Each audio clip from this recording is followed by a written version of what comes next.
We're going to walk you through the installation of the J&L oil separator for your 3-liter Hurricane engine. Including the J&L oil separator kit is a fully assembled oil separator with quick connect fittings, a mounting bracket and mounting screws. The tools you'll need for installation is a 5/8 socket, a 1/2-inch socket, an extension, a ratchet, and a Phillips head screwdriver.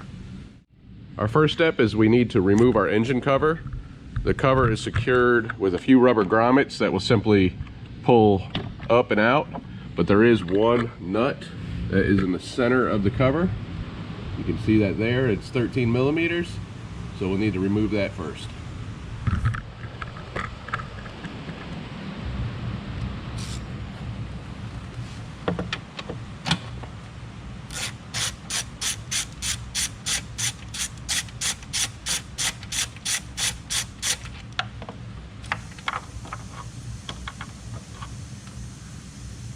There's the nut. And just pull up on the cover and pull it out of the way.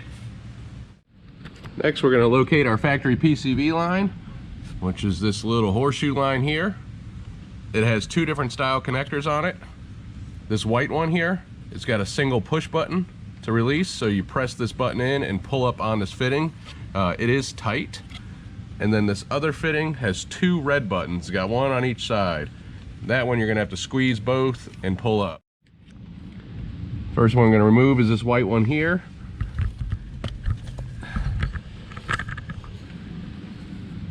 Pull that off, and then we can rotate this hose around. You can see the red button on this side. You just got to get your fingers in there. It's tight, but it will pop out again. So this one is like that, and then the single button to remove it. If you look in there, you can see a good amount of oil in this line already. We're going to go and prep our oil separator for installation.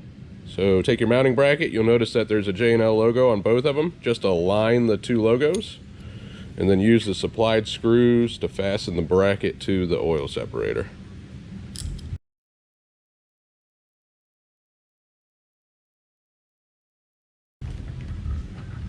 Now, our mounting location for our oil separator is going to be right off this ball stud that holds the engine cover down. So we're going to need to remove that first.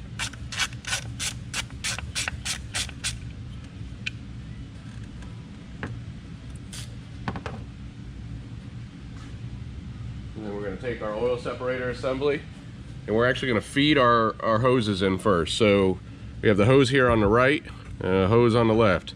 The hose on the right is going to run underneath this metal line, and then between this electrical connection wire, so right in between to head towards those PCV connections.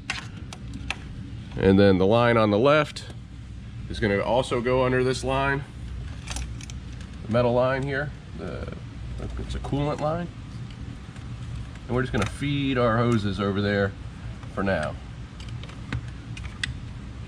We're going to line our bracket with this hole and reinstall our stud. You don't have to tighten that all the way up yet. You can see kind of how these connections are already going to start to lay out. This is the hose that's running to the outside of the can, most forward to the front of the vehicle. That's going to plug onto our PCV valve. One thing I want to note is that these connections here rotate. So if this is facing the wrong direction, you can twist it and get that to align with your PCV and plug in. And like for instance, this one here, you can see is not facing in an ideal direction to make this connection. So we don't want to necessarily twist this hose like that. We just want to adjust the fitting.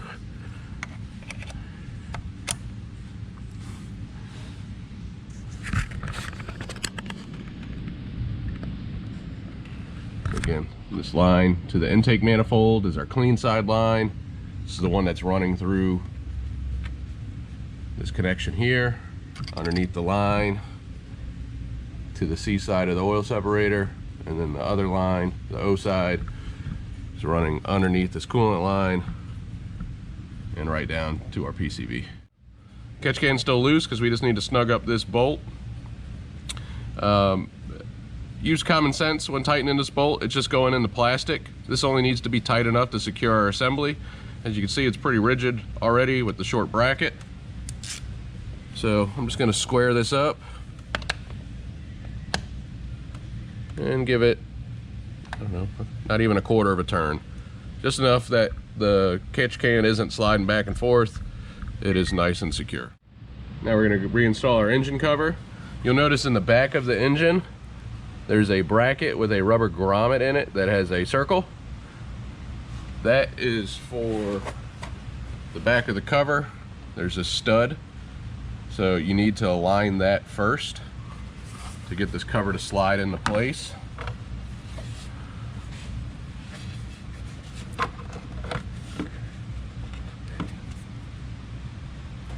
Which it gets pretty dark back there, so you may need a flashlight to see your alignment. But once that's in, you'll notice your grommet here starts to align, the oil fill cap, and then remember that stud where that nut is that we removed earlier, which I just felt go down. So push that down there. And if for whatever reason this wasn't in the right spot, depending on what engine cover you have, you can simply lift up. You can still adjust this nut here in this bracket assembly with the cover in place. So tweak it to where you need it and then reinstall your cover.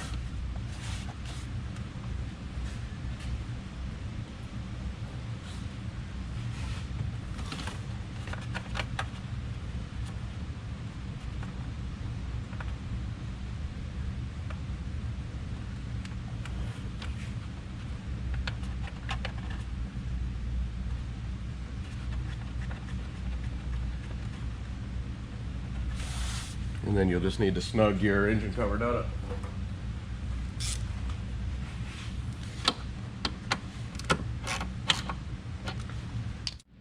Now that does complete your installation. Just some notes to go over. Collection rate can vary vehicle to vehicle, engine to engine, driver to driver. Where you live in the country, if it's cold in the winter, can affect your collection rate. So needless to say, no two are exactly alike. Average collection is about an ounce of contaminants every 1,000 miles. The oil separator in its form, as you see here, holds 3 ounces of fluid in the reservoir. This oil separator is compatible with our extension, which will double the capacity, which is great for a daily driver or somebody that lives in a colder climate, because you'll get some condensation buildup in these cans in the wintertime.